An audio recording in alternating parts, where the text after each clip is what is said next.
This conference will now be recorded. Hello, everyone. This is Chef Ken Selmer once again with another edition of Chef Talks. And this week's topic I would like to discuss is that of networking in the culinary industry. Networking, as I'm sure you're aware, is important in any industry, but in culinary, it's ultra important. The restaurant industry is all about who you know and contacts you have in the industry. And whether you're a culinary student or someone in the industry looking for employment, you need to have contacts in the industry. It's all important in finding and maintaining good employment. So basically, we're going to talk today about some ways of acquiring contacts in our industry and putting together sort of an action plan of how you'd like to go about with your networking. It's extremely important, as I mentioned, to contact with industry professionals, and these are the folks that can help you. These are chefs that are working in the industry, restaurant owners, vendors, anyone associated with the industry. They've got contacts in turn that can help you further your career. Okay, one of the number one ways you can do this is by participating in local industry associations. And yeah, culinary arts, the number one association is, of course, the ACF, the American Culinary Federation. Almost every city in America has a local chapter of the ACF as well as a national chapter. This is the organization that is the main accrediting body for culinary schools throughout the world, really, as well as certifying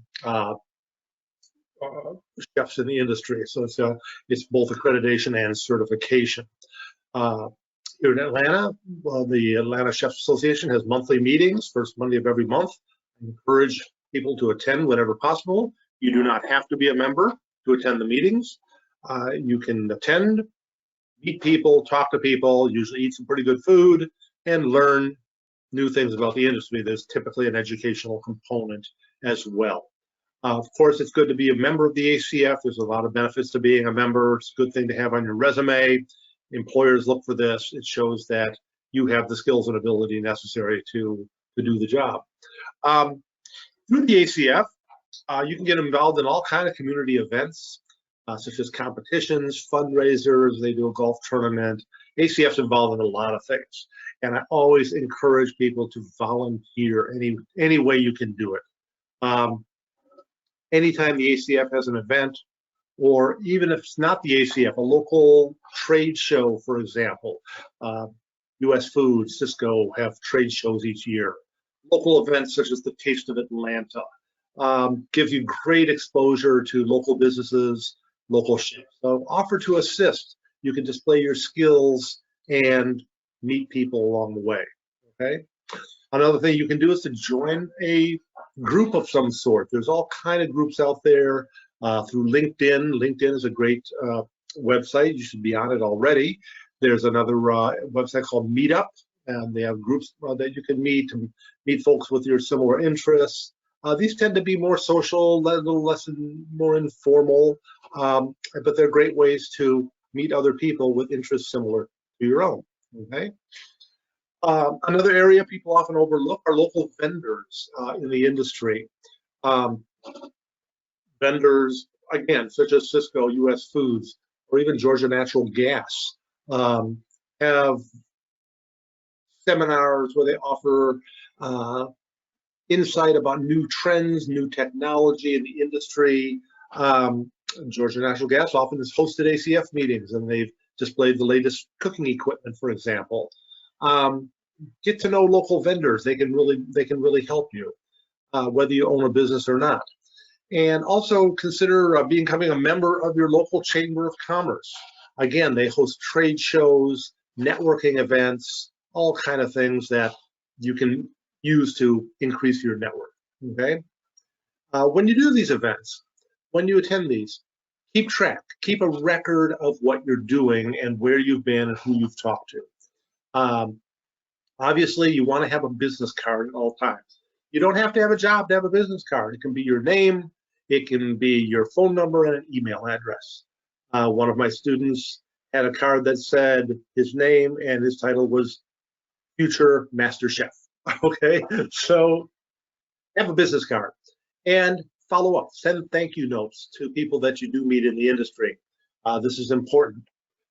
Keep your resume current. Have a resume handy and be able to get someone's email, be able to email them a copy of your resume at all times. Be ready when the opportunity presents itself, okay? Also, don't forget about the basics, such as appropriate attire. If you do attend an event, wear a clean chef jacket. Don't show up big messy, okay? Or it could be business attire in the midst of a trade show. Keep in mind that first impressions are very important. And the old expression goes, you don't get a second chance to make first impression. So keep that in mind. You want to really present a professional aspect of yourself. This is true also of things like your email address, your phone message on your telephone. These should all be professional in nature. They should not be informal. So if a potential employer were to call you and you couldn't pick up the call, what kind of message will they receive? Okay, think about these professional images. That's true of your social media accounts as well. Keep it professional because these are the folks that are going to help you get a job. So how can you develop an action plan? Let's talk about where you are and where you want to be, okay? I think of this in several stages. First stage would be what we call our mindset, okay? When you think about networking, first thing you want to do is remove the word network. I'm sorry, remove the word work from network. You're not working, you're developing a relationship, okay? This is not just a business card exchange. What you're doing is treating that person as a friend rather than a business contact.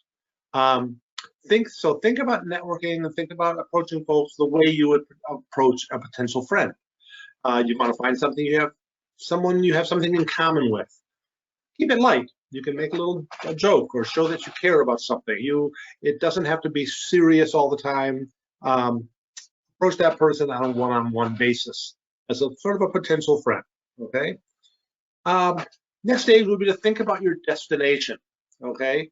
You always want to make good use of your time when you are involved in these activities. The analogy would be to have a car that's full of gas, but with no destination to head toward. So you can have all the gas in the car, but if you don't have a destination, you're sitting still, okay? So be thinking about things. Sit down and write out some ideas. What's your dream job? How would you envision your future? What would you like to be doing down the road? And think in terms of goals. What's your goal 5 years from now, okay? So the first thing you would be, for example, put together a 5-year goal. And then from there, work backwards. In order to get to that 5-year goal, what's your 1-year goal? What do you have to do first, okay? And then from there, what do you have to do to get to that 1-year goal? So basically, you're working backward from your ultimate destination. An example would be, let's say you want to make $1 million in 5 years. There you go. That's a pretty good goal. So your 5-year goal, I'm going to make $1 million. So what's your 1-year goal? Well, maybe you want to make $60,000 a year, $5,000 a month with a new business, for example. That could be a 1-year goal. What's your 90-day goal? Get your first customer. Okay, so you dream big, but you're going to start with realistic expectations. Okay, and write those goals down. Get out a piece of paper. Do it right now. Physically write down your goals. What you're going to do 90 days, 1 year, and 5 years. And by knowing what your goals are, you can get to them and achieve them. Okay. Next stage is to map things out. Okay. Next to each of your goals, write down people who can sort of kickstart or accelerate your goal. Try to think of a list of people that could help you in that. These are people that you're already connected with, maybe second-degree connections, or people you have no connection with at all yet, but would like to meet. And so think in terms of folks you know and the folks they know. It could be mentors, advisors, it could be clients or vendors, as we talked about before, potential investor, could be a boss, a manager, or even a teacher or a former teacher. I've always told my students to utilize the faculty as resources going forward. Most of the faculty at our culinary school have worked in the industry for many years. We have a lot of contacts. I tell the students utilize us as potential contacts. Okay. What's the next stage? Build a human connection. Okay. Again, it's not just an exchange of business cards, it's a human connection. How do you do that? Well, you want to ask insightful questions. You want to get that other person thinking. Okay. You can actually know a lot about a person based on the quality of the questions that they ask. Okay. So basically, the quality of your question will correlate to the quality of your life. You ask better questions, you receive better answers. Okay. Once you've asked those questions, pay attention to the answers. Show that you're interested. Maintain eye contact. Active listening. Respond with follow-up questions, that sort of things. Listen, ask good questions, and repeat. You are impressed when you ask good questions. Okay? And most people enjoy talking about their own experience. If you ask someone about their own life, their own experience, this is a subject that most people are very happy to talk to you about. Okay? So, what you want to do is, as we said before, value the quality over the quantity of the people that you know. What you're doing is you're making friends, not contacts. Okay? It's much more valuable to develop connection with 5 quality people than 50 contacts in a book whose names you won't even remember. So go for the quality of your contacts. What you want to do is really interview people. See if you can set up an interview. Now, this could be in the context of a research paper, an assignment.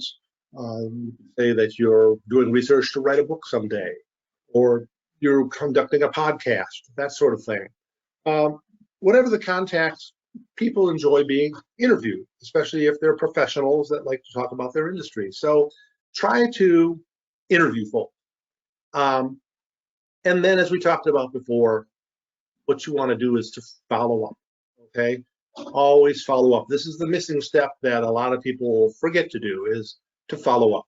In the same way that you would do it with a job interview, you would always follow up. Not just have the interview, but follow up and thank the person for their time and express the interest in the job once again. So a lot of what applies to networking is what applies to job interviewing as well. The whole idea is to stand out from the crowd. And the person you're talking to may have talked to 50 other people that day, but you want them to remember you. Okay? So those are just a few things that you can keep in mind as you are networking in the industry. Again, it's an extremely important thing to do in culinary, is to develop a network. These are contacts that will last you a lifetime. I have contacts and friends today that I've known for 30 years, for example. Folks I worked with many, many years ago in another building, another state, in another industry, I still keep in touch today. So this is what you want to do. And make a list, write it down, make a list, and put down your goals where you want to be in 5 years. Okay? So good luck with developing your network. And once again, this is Chef Ken Selmer, and this is Chef Talks. Thank you very much. Bye-bye.